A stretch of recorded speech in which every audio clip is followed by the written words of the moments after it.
নমস্কার, আপনারা দেখছেন নিউজ টাইম বাংলা। এই মুহূর্তে স্টুডিও থেকে সরাসরি রয়েছে আমি দৃষ্টি। শুরুতেই যে খবরের দিকে নজর রাখবো, বৃহস্পতিবার দফায় দফায় উত্তেজনা ছড়িয়েছিল বিকাশ ভবন চত্বর জুড়ে, আর এবার সেই চাকরিহারা শিক্ষকদের থানায় তলব।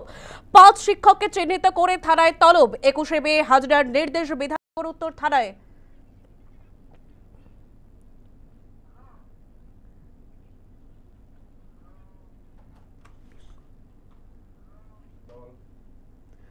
এ বিষয়ে আমরা যোগাযোগ করেছিলাম বিজেপি নেতা রাহুল সিনহার সঙ্গে। তিনি কি জানিয়েছেন শোনাবো আপনাদের।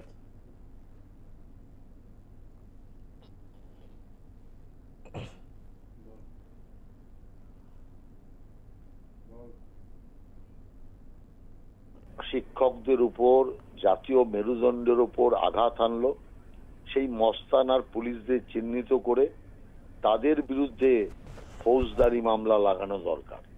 সেখানে উল্টে যারা শিক্ষক তাদের উপরই, যারা মার খেলো তাদের উপরই আবার হামলাবাজি করবার ব্যবস্থা চলছে, আইনের হামলা।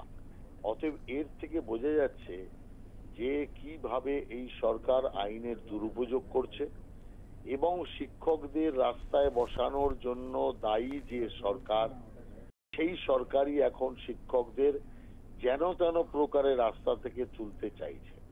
আর তার জন্য এখন মামলা মোকদ্দমা ইত্যাদির হুমকি দিয়ে তাদেরকে কমজোর করবার চেষ্টা করছে। আমরা মনে করি যে পুলিশ এবং যে গুন্ডারা সেদিন হামলা করেছিল তাদের বিরুদ্ধে গ্রেপ্তারি পরোয়ানা জারি করা দরকার।